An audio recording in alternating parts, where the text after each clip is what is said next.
Welcome to hashtag 52 Needs, and this week we are talking about growth. And I'm so delighted to have with me Andrew Sidwell, who has spent 35 plus years in creative leadership roles in media and in agencies. Andrew Sidwell is at the forefront of creative media development, starting the first branded podcast in Australia, participating in a joint media venture in Malaysia, and founding a content agency. And these are just some of his achievements. Andrew is currently the head of content and experience for media tech company Third Space, where he makes use of his wide range of skills. When his eldest daughter was born, Andrew realized how he actively contributed to misogyny, sexism, homo, and transphobia. He shifted from realizing that he was a part of the problem to becoming one who helps fix it. A few years ago, he started the blog Dear Men of Tomorrow and recently joined an industry group aiming to eradicate benevolent and hostile sexism from the workplace. Hello, Andrew. Hello. I feel tired just listening to all the things that I've done over those years. Well, we got to introduce you. Very long. Well, the thing is I kept this all in there because I wanted to really introduce you because you have, if there's anybody who stands for growth, it's you. Yeah. Yeah. Right. And I was thinking about that going 100% because when I was 15, my mum let me leave school if I had a job that had a career attached to it. So that's been 35 plus years honoring that promise. And that can only be growth, right? I can't let her down. So since we're on growth, that's such a wide term. So where in which areas do you feel that you have grown? Look, part of it, obviously, professionally, because I didn't have the safety net of education. So growth there has always been about probably survival driven, or those survival instincts. So that's just been baked into my DNA since I first started work. But really, I think probably on a real spiritual growth level has been my last probably 10 years solid. And then just understanding all the different, what is it? There's like 7 intelligences or whatever they talk about, 7 or 8 different intelligences, math, music, all those different forms. Yeah. And they add, I think Howard Gardner just added nature as one of them. So yeah, well, I've added my own. So for me, right. And things like, gender intelligence, right? So equality intelligence, all those things. And I remember I studied here in Sydney with Rigpa, which is the Sogo Rinpoche, who wrote Tibetan Book of Living and Dying, ended up kind of a bit disgraced towards the end of his life, had to retire or retreat. But I studied with his foundation here in Sydney for a couple of years, introduction to meditation, introduction to Buddhism, and then went on like for 2 years. And in there, you kind of, part of reflection, you kind of think about what's going on and you start to get your own takes on things. And one of the things, like, how can somebody who's so spiritual then be accused of sexual harassment, right? And so how can this wise person not be wise over here? And you kind of come to this conclusion. This is what I did, was like, growth and intelligence is about climbing a hill, figuring out that you're at the bottom of this hill and you've got to go on this ascent, and you got to climb and you've got to learn as you go.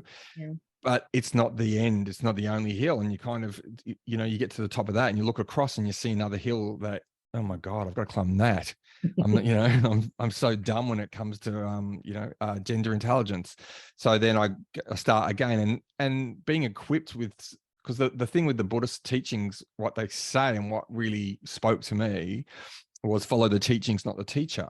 Mm-hmm. And so that allowed me to go, okay, well, the organized structural part of Buddhism, which is more about guru worship rather than actually, the intelligence of the mind, didn't speak to me. And so I listened to that. And then, you will always find new teachers out there, new teachings out there, if you kind of give yourself over to the signal rather than just kind of following the noise of everyday life. And so, going on that journey and it being more open to, like, once he started to be disgraced and all these things started to leak out about him, it's like genuinely felt like I wasn't being true to myself if I continued down the path of studying his beliefs. And it's that whole separation of the, the artist and the art, or whatever it is. But it kind of allowed me to then find other teachings, and I came across Sounds True's Awakening series. So Tammy Simon, who founded Sounds True, I have an Audible sponsorship. I don't know if you do Audible membership, where you get like, you know, a credit a month or whatever it is, and then you can just get it. And I've had that for probably over a decade. And so I came across her Sounds True, and in Audible it was just one credit, whereas if you had bought it out, it was like $150. And so her Awakening series is her interviewing all these different spiritual leaders from different disciplines, from a rabbi to a nun, to an integrated religious person. And she asked them that same question of, what does a spiritual awakening mean to you? And all of their answers just all different. And she's a brilliant interviewer, and she just picks at it and then gets them to go back and just doesn't take the surface answer. And so you're getting a kind of education in a range of different disciplines that then you can go off and choose your own adventure and go, oh, that person's just released a book, I'll go and buy that book and read that. So the growth factor is, in that space, it's, I think, because I had such a good experience with Buddhism and learning about my own behaviors and how my mind operated and the stuff that I was doing to sabotage it at that stage. I was then open to, I could pluck a really good teaching out of anything from a song lyric, it could be an artist that you don't like, but it's a lyric that really speaks to you. And when you're attuned and you want to receive, and that's that old, when the student's ready, the teacher appears, or the teaching actually appears. Then that, I think, because it started with leaving school so young and just having to always grow in work. And then, but probably personally, I was quite rigid and closed, and, that the nothing's wrong with me. And, I just all the inflexibilities that the fragile male ego presents as stunted my growth in my personal life, whereas my professional life was going that way and my personal life was kind of stunted. And so that was about a decade ago when, a confluence of events triggered off this growth spurt personally, where I had to go and, and that was part relationship, where my wife had called me on my bullshit that I'd had in every relationship. And she voted with her feet. So she didn't vote to walk, she voted to stay. And then that was kind of the beginning of that journey. And then what you spoke about in the intro of me being like that was probably about 2 years into that journey. Okay. So are you separating out, because I don't separate it out necessarily, but a lot of people do this, because I've had clients literally come to me in corporate programs and say, I know this is supposed to be a communication training, but it's really a personal development program in secret, right? And in disguise. And I'm like, yeah, anything is personal development if you really want to grow and develop. It's what you do. So it's like, it sounds like, again, you talked about spiritual development, but you also, and professional development. And then again, there's personal development, which basically could be, is the umbrella for everything, because it's us developing, right? Yep. But there are so many different ways in which I hear you have developed. So there's one in attitudes, in beliefs, in skills, in the way you look at the world, in how you see people, in what you take on, what you give away. So you become more discerning. You've become also more inclusive. What else? What have I missed? More loving. I was thinking of loving it in as you were talking it. I just felt like, hadn't we already covered that off? But yeah, definitely more loving. Yeah, I mean, look, again, there's shadow sides of everything, right? So the shadow, I'm kind of more interested in the shadows, because that's where the work's got to be done.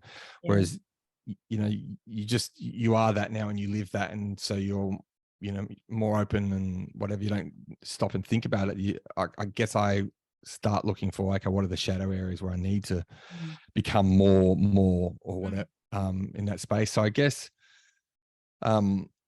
probably still need to be, I don't know. I mean, I realized I was growing up in a very judgmental household, and I still feel like there's a lot of instant judging there. So I need to, so whilst we're talking about I've become more, I Yeah. still haven't become less judgmental. It's still I mean, it is, again, when you're not centered, like when you have those weeks or days where you haven't kind of reset and you haven't meditated and you're out of whack, right? For whatever life is, that you kind of can't be a guru on the mat. Like that's just not real. And then you miss those cues that are like when you start to be those things, you drift back to a judging or it's the what I might like, the revert to type stuff, right? So when I get stressed, what I revert to. Mm-hmm. So I guess it's listing out for those things to go, okay, that's where I need to do more work. That's where, I need to kind of focus on. And I was saying to you a bit off mic before that I really, I feel like I've been too serious in the last few years. Everything's been serious, and work's been serious, personal life's been serious. I want to get back to our beloved Liz Gilbert's what she calls the what is it, the trickster energy. Yeah. So more trickster energy. So I guess that's the area of growth that I'm always looking out for, areas to zero in on. And usually it's, when my wife and kids are telling me that I'm repetitively doing something that is obnoxious. And obnoxious is like, it's fluid. The line of what is obnoxious now changes. And so, and we see that with a lot of dudes who resent, equality, because what they used to get away with 5 years ago in humor, they can't do that anymore. Okay. So integrating the shadow is a really crucial work. And a lot of people think that they just, I used to get clients, because I think now I'm attracting different kinds of people who just said, I just don't want to be frustrated anymore. I just don't want to. And I'm going, yeah, but you will not grow unless you start embracing that. And you will imagine a life without frustration. You would never change anything. Yeah. You would just be on that status quo forever, because no frustration moves you forward. So, and I do say, what gets exposed to the light becomes the light. Yep. So if you start looking at whatever your shadow is, it sucks. It's not a nice process necessarily. So people shy away from that, and they'd rather sit and watch reality TV and eat their chips on the sofa. And I'm saying this with all love and compassion. There's nothing wrong with that if people choose that. But the problem is, once you choose not to do that anymore and you start growing and you start getting with a flow and you're going, yep, it's uncomfortable, but I'm going with it because I know what, as you said, the hills, you go over a hill and you're going, oh God, thank you, I'm over that. Now there's the valley. Something else comes up and it's like, oh God, that sucks. Now, do I stay in the valley, or do I go over and go, okay, that mountain or that hill is too high, or do I keep climbing? And when people do, the rewards are incredible. Yep. And that's look, and it's the curious, endless adventure of shining a light inside ourselves, going inside and going, this is the journey I'm on. It's personal. I know it's going to bring up stuff that I haven't probably played with or sat with. So it is I guess it's you got to start the adventure with the understanding that the journey doesn't end. It's a quest. Mm-hmm. And that quest is to, just find a calmer version of yourself. Yeah. Exactly. And then if you're, for me, the version was, I want to be, what I think is a better person, right? Not what an external judgment is. It's the stuff that I know that I could do better. And then also just like, and it was Wayne Dyer. I love Wayne Dyer. Like I love the journey that he went on in his life, from starting as a, psychologist, or doing the clinical path, seeing patients, and then just realizing he couldn't, he read Maslow's hierarchy of needs in the 60s, and was like, oh my God, I can integrate this into my work. And then went on this incredible journey. And then if you follow his stuff, he went from like, the conscious level to the kind of unconscious level and to the spiritual level. And he grew on that, journey. I forgot what I was going to say. You triggered something about Wayne. It'll come back to me. Doesn't matter, because pretty much everything he spoke for me is, speaks a deep truth to how do you want to kind of evolve. No, I can't. Completely forgotten what Wayne, the guru, had told me. What was, if we cycle back, what was the? Well, I went on the journey with you, and I'm sorry. I got so sucked and I lost it, which doesn't Oh, happen very often. But I was going on that. Yeah, there's a whole journey behind everything that doesn't stop. yeah. Oh, it was about, no, it was about the stuff that gets churned up in us, Yes. and then I forget what he said, but his whole kind of being is about stepping into that, and then he talks about like a playful curiosity with it, like you have to kind of play with it, and I guess that's you got to go in with the intent of, this there is no easy fix. It's a bit like what was it? Was it one of the films, like, you can't use it for personal gain, right? And so you kind of got to have that mindset going in. It's like, I'm doing this stuff not because I want to get one up, or I want to climb the ladder, or I want to do all these things. I'm doing this because something doesn't feel right inside, and it doesn't feel kind of calm, and I just want calmness in my kind of life. So if you have that and have that intent, you got to have the bigger intent and never lose sight of, I'm doing this, and understand, to get to those calm seas, there's going to be choppy seas, and it's always that yin and yang is a thing, because it's a thing that there's up and there's down, but you've got to sail through it, and there's no way that you can take a shortcut, and you've got to, all the teachings that talk about, you've got to sit with the pain and feel it.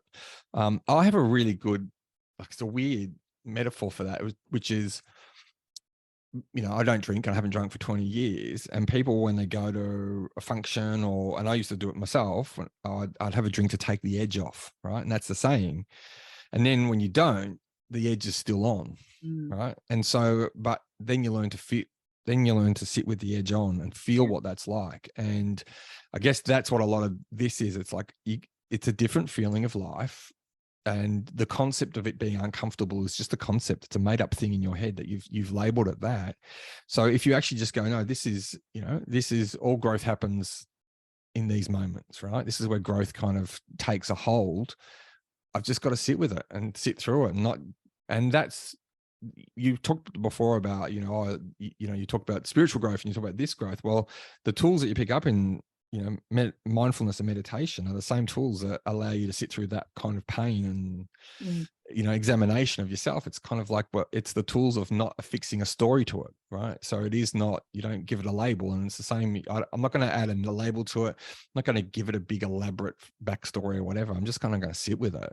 And again, everything is about, how do I be more present in this moment without any story attached to it, without any kind of, future racing off into the future, reversing back into the past. So I think everything is, there is no beautiful simple buckets of work and personal and relationship and whatever.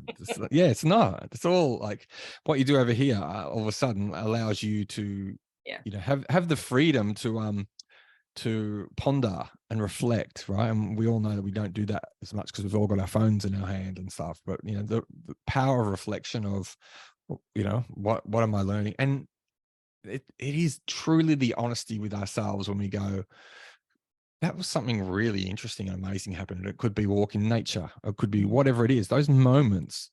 And it's actually stopping and just reflecting on that, and like being really, really true to what you just felt, and trusting that is the signal. That's not the noise, right? Oh, this is where Wayne Dyer got to, right? So now I remembered exactly what he was talking about.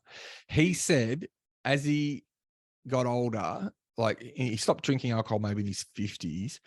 Then he was drinking alcohol frees and stuff like that. But he was saying that the clarity, his higher self was sending him messages, but because his mind was foggy, because he was drinking and he wasn't eating the right foods, he wasn't receiving those messages. Sometimes he would listen to them and like almost unconsciously respond to them.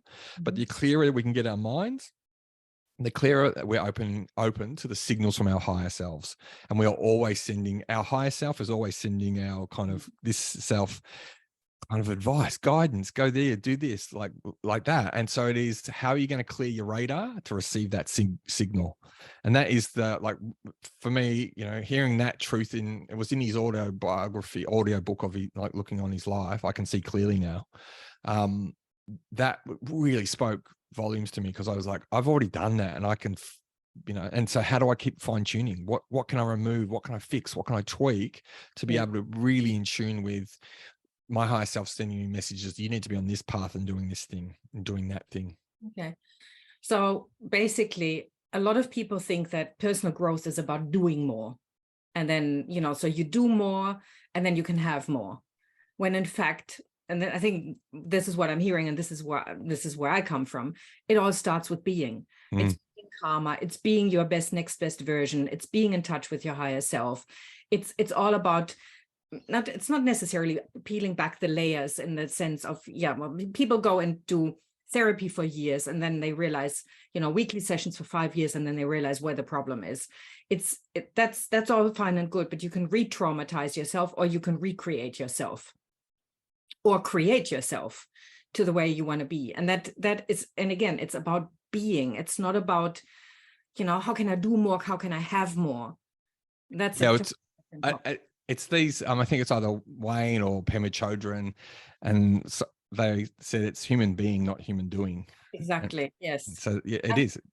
And that's how we make an impact in the world. And that's how we raise global consciousness, which is my thing. I mean, I have this little mission statement that says I contribute to the evolution of human consciousness, which is what gets me out of bed every morning and lets me look at things and going, you know what? In the large scheme of things, doesn't matter. It's a hard, and that's the battle of the ego, right? It's trying to go. The ego might lead you down, like the path you're going down is great, and raising the human consciousness. But then when the ego talks to you about doing it, then you might shift into an unhealthy version of doing it, or an unhelpful version of doing that. So to your point, is like just being a conduit for this energy to come through. I'm contributing to it. But again, it's about the truths that you choose to how to live your life that allow you to be in sync with that. And realizing that you are always work in progress. It's and I'm shying away from this, but it's not never being good enough. It's about being good enough right now. Yeah. Well, it is that. It's it's the completeness, right? I am complete as I need to be now, but I know that I'm changing, always changing. It gets to that cellular level. Like the science is, I'm always changing. Yeah. So, but then that pursuit of perfection, which is ridiculous, because you know that's, I mean, look, it's as simple as, are you doing it for external motivations or internal? And the external stuff is that perfectionism. It's about how other people view me, not, what feels, what speaks to my values, what speaks to my core. Am I being true to, decency and calmness and giving and, kind of connectedness and kindness. And if you're not, then you know yourself that you need to get back on that path pretty quickly. And what do you need to do to reset? What are those things? Yeah. Perfect segue. Let's finish this conversation right now and then take it into growth at work. Yep. Thank you so much, Andrew. It's been absolutely lovely. My brain is buzzing. And I hope that people who are listening to this and watching this are getting a lot out of it and use this as a stepping stone for growth and realize that it's such a worthwhile journey. It's probably the most important of all. Yep. So thank you. And I'll see you on the other side. See you soon.